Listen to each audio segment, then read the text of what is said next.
And here's a little notch that we've been looking at now about a mile, 2 miles east of Paoli. I'm not saying this is going to drop a tornado, but it is an area of concern as you have these green colors kind of circulating around on the backside, and then that little dot of red. It's pretty weak rotation, but nonetheless something trying to briefly spin up on the front side of that storm that does have severe thunderstorm warning. So we'll keep a very close eye on that. We're going to update a tornado warning that has now been issued. This is for Washington County until 6 o'clock this morning. Doppler radar indicated tornado. So let's start some radar analysis as we track this storm that's going to be moving off to the east-southeast.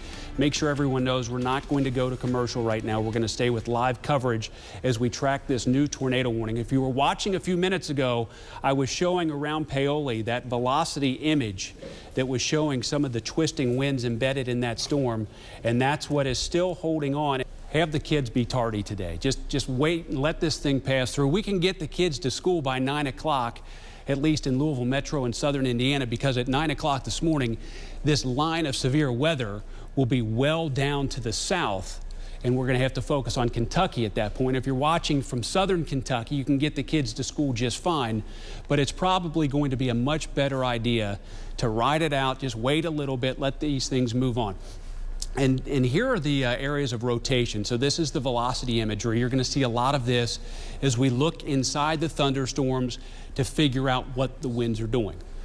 This bright green and bright blue tells us we have some stronger winds, 50 to 60 miles per hour. But it's where that bright green and bright blue meets up with that tiny dot of red near Borden and Starlight. This is going to move towards 111. You know where Huber's is.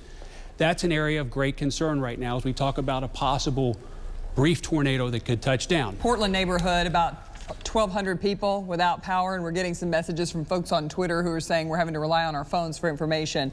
Also in the Hallmark neighborhood in West Louisville, just inside the Watterson Expressway, about 2,500 people without power there. All those that you're seeing in triangles to the east, those are scattered and small power outages. The big ones are Portland and the Hallmark neighborhood. And then let's look at Duke Energy, a lot of power outages in southern Indiana. And as I hold the cursor over those, 74 Jeffersonville area, 246 to the west there. When you get up closer to Seymour, you've got about 5,000 people without power.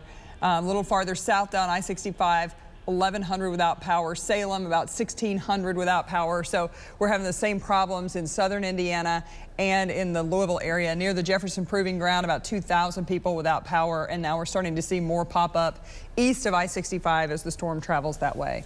Candace, let me add something. As the sun comes up, be sure to send us your pictures to social media. A lot of people are informing us about what's happening here on Twitter. Barbara's telling me in Pekin, Indiana, electric is going on and off.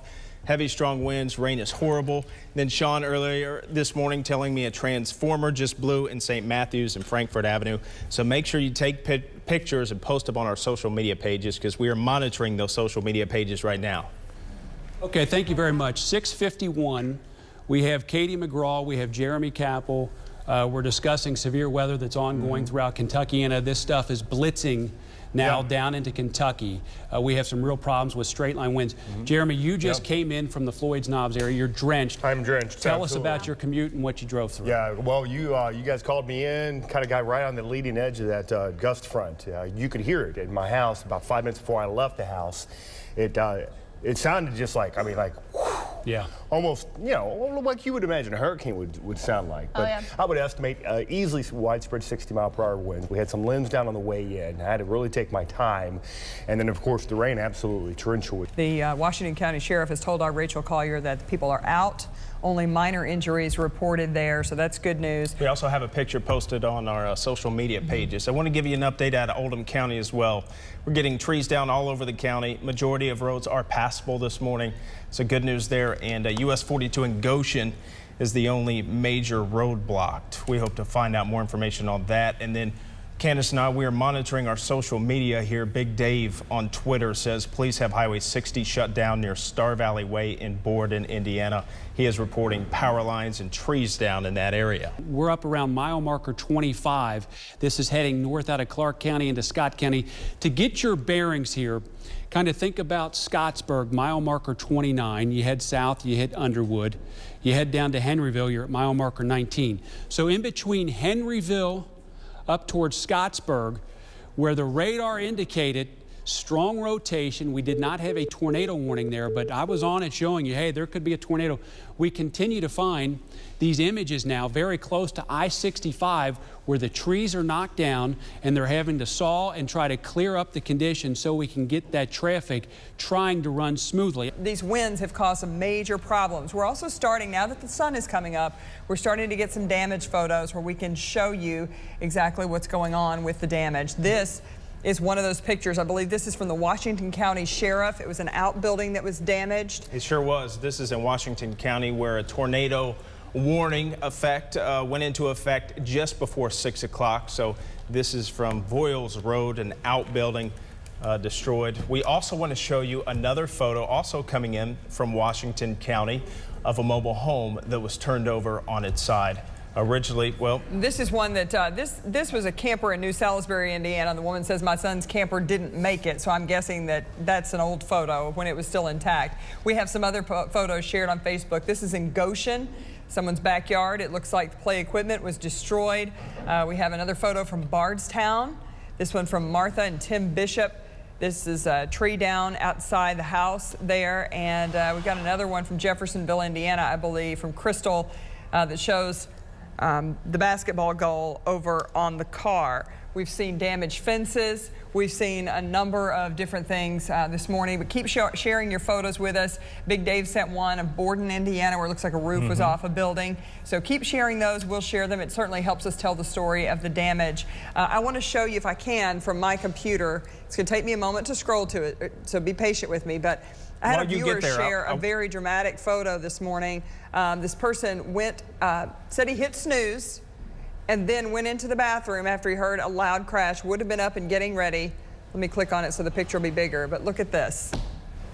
That's Austin, Indiana. Nobody hurt in this, thankfully, but tree limbs straight through the roof and into the bathroom in Austin, Indiana. And I didn't mean to interrupt you, but you mentioned pictures coming in on Twitter from Big Dave. He reporting that Borden in that area, Highway 60, there it is blocked. So that's what we're looking at right now. It appears that part of that building's roof came off, and that is the reason Highway 60 is blocked this morning. Jude, still warnings out there for our viewing area? Yes, everything's severe right now, severe thunderstorm warnings, and that would be in southern Kentucky. You know, every single location that you guys were just showcasing with damage, with trees down, building damage, those are all spots that had those specks of green and red together where we were looking at the radar and things were spinning around. Some tree limbs down. A lot, actually, across the area. That seems like it's been the biggest problem on cars, on homes, on roads. Blocking roads. Read some recent reports of trees and power lines down in both Irvington and also Vine Grove, Kentucky. So two hot spots here recently. Earlier we reported to you the Kentucky Mesonet reporting a 79-mile-per-hour wind gust out of Carrollton.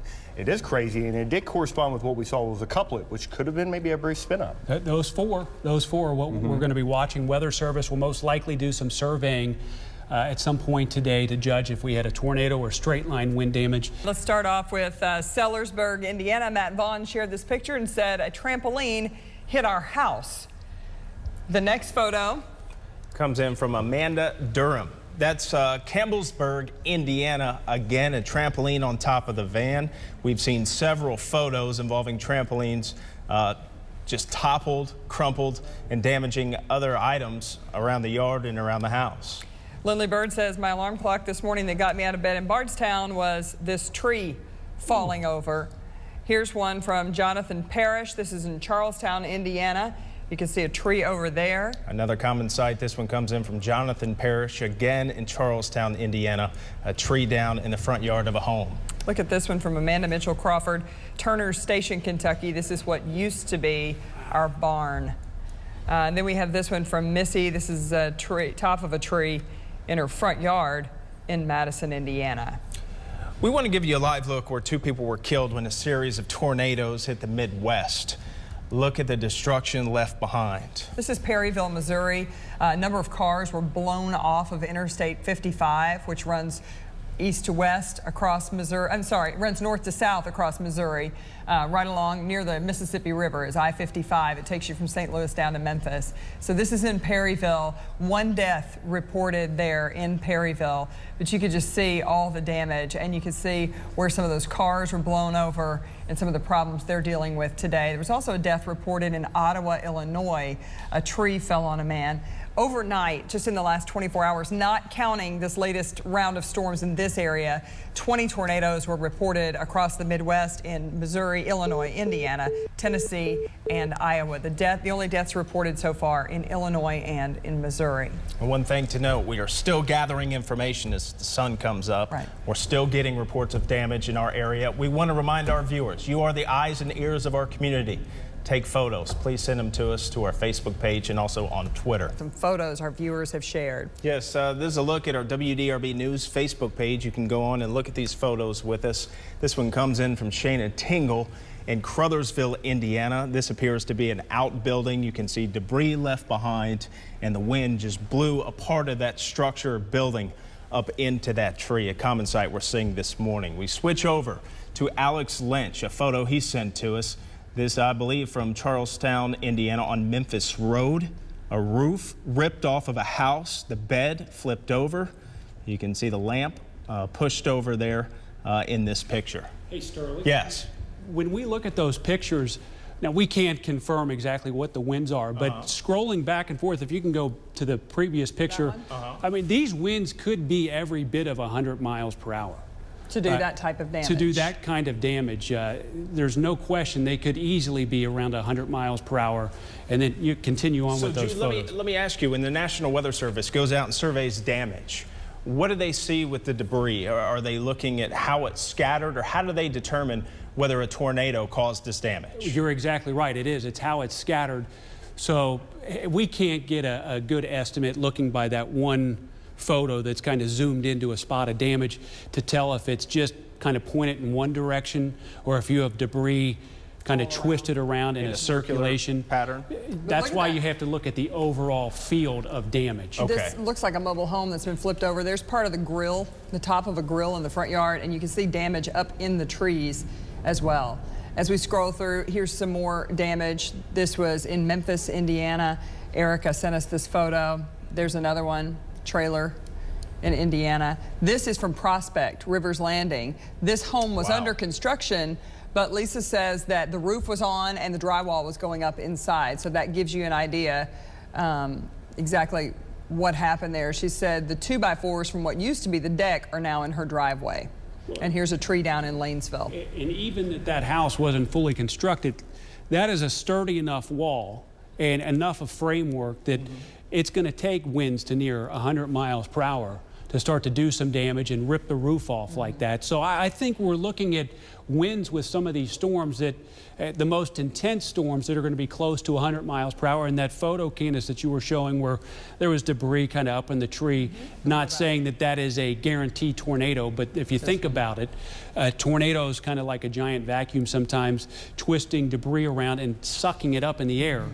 So that's definitely something that the Weather Service looks for. If you start finding a debris pattern that's 75 feet off the ground, that does lead often to more of a tornadic signature than straight line winds in that particular spot. All right, now we want to get to Mike Marshall. We've had traffic problems related to these storms, overturned tractor trailers across the area today. Yeah, we actually we have 171 southbound up near Campbellsburg that's overturned. That'll be at Highway 421. And then we've been a little extra heavy on 64 eastbound all the way down to the Sherman-Minton Bridge because of that closure we had, the Shawnee Expressway near River Park, where we had the high water. That has reopened, but when they closed that, traffic started really backing up. Here's the Sherman-Minton Bridge. This is 64 eastbound as you're coming over Spring Street through New Albany. So a pretty heavy ride getting across to Sherman-Minton. And then our other semi that was overturned is over on southbound 65, right about Crothersville. And we can take a look at a picture. This came from our own Keith Kaiser. There's what that semi looks like in the middle of the roadway. They're still working on this, but looks like they have the one lane open and one lane closed as you're traveling down the interstate this morning. If this doesn't tell you right here that we have the likelihood of a tornado, at least a tornado swath, I don't know what does. A perfect uniform line where we did have that tornado warning that with the rotation that originated in Paoli straight through Borden and Starlight, Indiana State Road 111 north of 150 over towards Sellersburg. I know I keep going back to that Sellersburg spot, but I-65, we had trees knocked down on the interstate, strong winds, and then right over towards Goshen. Candace and Sterling have been illustrating this morning what's happened near Goshen. Yeah, we're here in Borden, Indiana. Behind me is a home that was hit by this storm damage, severe storm damage around 6:30 this morning. You can see there is a tree on the home, and I'm actually joined by Tracy Hart. She lives here with her family, and Tracy, just kind of go over what happened, what you saw, what you heard. Okay, around 6:30 this morning, my daughter Brianna called me and she told me that there was a tornado warning headed toward us and that we need to get to a safe spot. So we got the kids from upstairs, and the hole that you see in the roof is over my son's room where he was studying at. So we got them downstairs and we put them in a small pantry room that's off our kitchen area. It's right in the middle of the house. Very tiny spot for 5 people to be sitting in.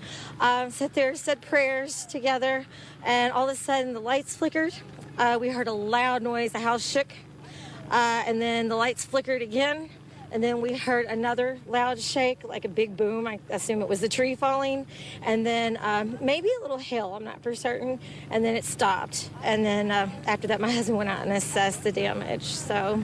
And you said you have, been in tornadoes before, and is this what that sounded like to you? Oh, yes, definitely. Yeah, you could hear like a roaring sound. I don't think it was a very big one, but you could still hear it. I mean, it was loud enough to scare us.